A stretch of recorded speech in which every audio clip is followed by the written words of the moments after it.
Hey, what's up, y'all? Welcome back to Woke Culture K. You're here with your boy Art, and today I got a bunch of random prison clips for y'all. I know you're gonna love them, and guys, I'm gonna get right into them. Please take a second, hit that subscribe button, hit that like button, drop a comment, hit the share button, and hit the notification bell, guys. It all helps me out a ton, and it'll make sure you don't miss any of my content. Now let's get right into these clips. They call it the hellhole, and the name says it all.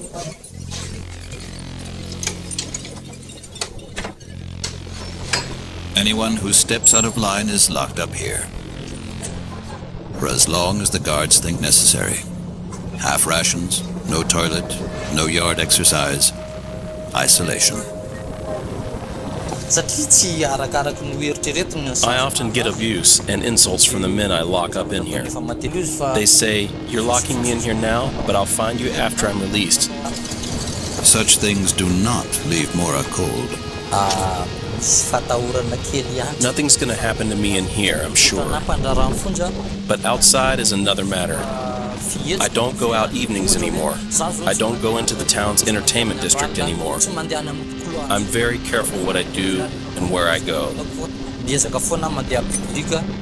But in here, thanks to the hellhole, Mora intimidates the men.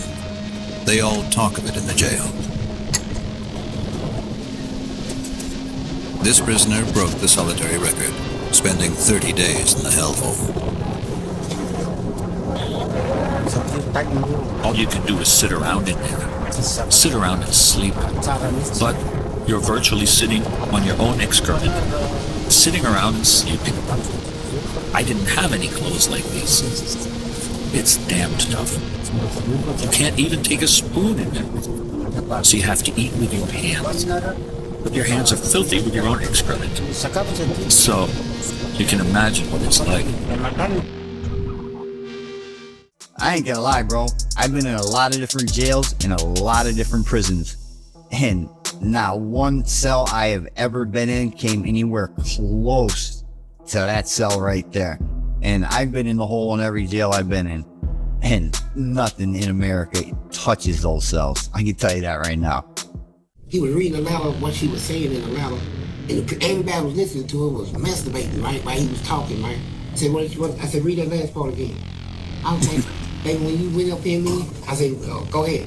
And you went up in me and ooh, and you just grabbed me and you grabbed my and you come. And then they started looking at him as he was the woman that wrote the letter. Dude said, man, I'm going to get him, please. He does this every night, man. I'm sick of hearing. Hey, like he wants somebody to get up in here. So dude said, read that. He said, hey, man, I'm just sitting here. I just put on some lip gloss. Dude was like, he was listening, and then the door opened. He went in his cell. Grabbed you hear him stomping around. Dude said, hey, man, I ain't like that, man. Come on, man. And then you don't hear nothing. Then you hear it go, oh, ooh, oh. Then the dude said, just relax. Relax. Just go away, man. I love you. Dude said, get out from me. He said, no, I'm wrong. And then you can hear it. Did it? And he did it. He nutted. And then, dude, from then on, he just goes up there and takes you. You know, get back in his cell. He said, come on, man. I told you, man, I'm not like that. You ain't like what? You hear all that bubbling around and stuff, and then that thing, you know. And then he did it so much. And dude said, that's what got me. He said, I said, what's up, baller? He said, hi, please. You still talking like that? Yeah. I said, what is going on in here? And he showed me that ring on his finger, where a dude put a ring on his finger. They can get women rings and stuff, and they get that from them goers and stuff too, like, you know. He put a ring on the guy's finger that was reading letters? Yeah, that's his woman. Yeah. Those down south prisons are something else. That guy Fleece is somebody's worst nightmare. You killed somebody. What? He's dead. And I died. Yeah, he died at 8:31 this morning. The world lost a father. He leaves behind a 9.5-month-old son named Jet. Okay? Somebody lost their son this morning. A mother and father lost their son. A girlfriend lost her boyfriend that she held compression on for several minutes waiting for a medic to get there to try and save his life. He died at Grant this morning and you're facing murder charges. I didn't know that. He did because you didn't stab him twice. You stabbed him multiple times. Way more than twice. And I've interviewed probably 15 or 16 people today that have painted a pretty gruesome picture involving you. This is your chance to be honest about it. You get one shot at this, and one shot only. I've talked to your mom. I know you are a very violent, explosive person. I know you drink almost every weekend. You left her in the care and custody of your 2 children, Draco and Waylon, who are 13 months and 4 months old. I've been inside your bedroom. I've been inside your car. I've had a very deep conversation with your girlfriend's mother, and everyone that was at that cabin. You get one shot at this with me, and that's it. You want to start over? If you look at that dude's eyes, you don't see one bit of remorse, of shock, surprise, anything. He's literally emotionless. Like, that dude needs to stay where he's at. Hello, my name's John Spurko. I've been incarcerated for 43 years for a crime I didn't commit. 27 on death row, with 7 execution dates back to back. I have a book here by the former Attorney General of Ohio, basically states that I am innocent. I need help. 43 years is a long time, especially when you're innocent.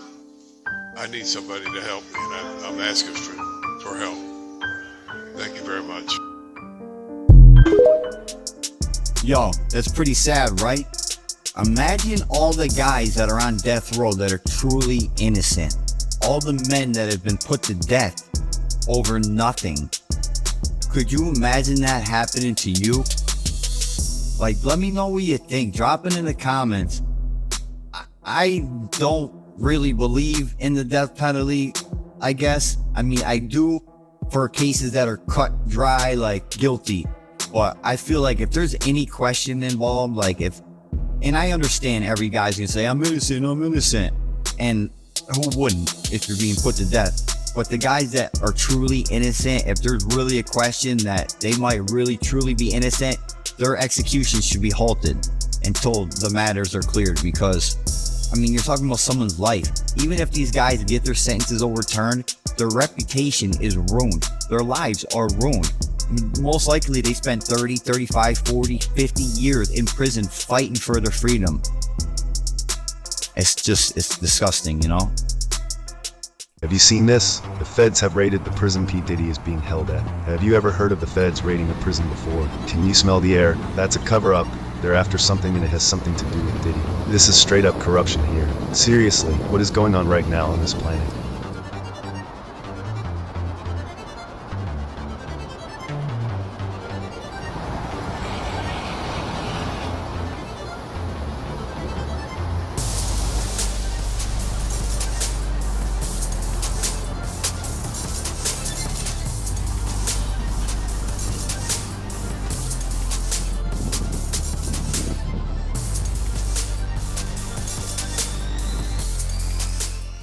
I got such a crazy story for y'all that's related to that clip. You know how he just said that he's never heard of the feds raiding a jail for anybody? Well, guess what?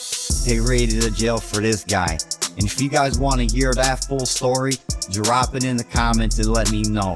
And I'll make a full video telling you that whole story in detail. I think I heard Rufus died of AIDS. I ain't for sure. I don't know. But he was, let me tell you, Rufus about 6'1". He was considered the biggest weightlifter, not only in Kentucky, but in the United States. He was that big at one time. And he'll holler, yeah! And he go down and lifting weights. He works out with 400. He go get on the bench. I'm talking about raps 400. He power lifts 600. Deadlift, big old legs, big arm, but he likes sucking them things. And white boys. You know, he ain't messing no black. He liking white boys. He had that white boy laying over his shoulder and had it standing up doing him like that, sucking him hard, man. See, he got him, and they had his number, and they had this store. He was a big old blockhead, built like Larry Holmes, right? And let me tell you something, he was powerful. You fight him, you fighting a warrior. But he didn't like blacks. He liked them young white boys. And he come out on the wall and he walk up to one of them boys' cell and say, make his lips smack and stuff. That boy be like, yeah.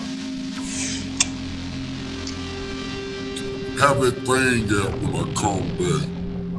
And he walk down and that boy knock on my wall. I said, what? Did that guy mean it, what he said? I said, look, man, don't get me involved in that. He told you what he told you. And he come back and the boy stuck his thing through the door at the bar and he got on his knees. And he was fucking them hard and them girls saw it. They was like, get in your cell, get in your cell. And with that man thing in his mouth, he said, I said, ooh, then he snatched it off. And he got up and this dude named Shorty Nash was laughing. He was looking through the crack of the door, watching it, laughing. And he saw it. So when they let out for lunch, man, he grabbed Shorty Nash, picked him up like this, and threw him over that 2-story thing. That's a 2-story walk, threw him over the rail, man. So deep. They got crazy. Yo, that dude is one creepy motherfucker, bro. Like, the way that he talks about that stuff as if he's going to fucking eat dinner or something. Like, he's a sick motherfucker. Hey, yo, guys, that's it for the clips today. I hope you enjoyed them as much as I did, and I'll see you guys next time. Peace.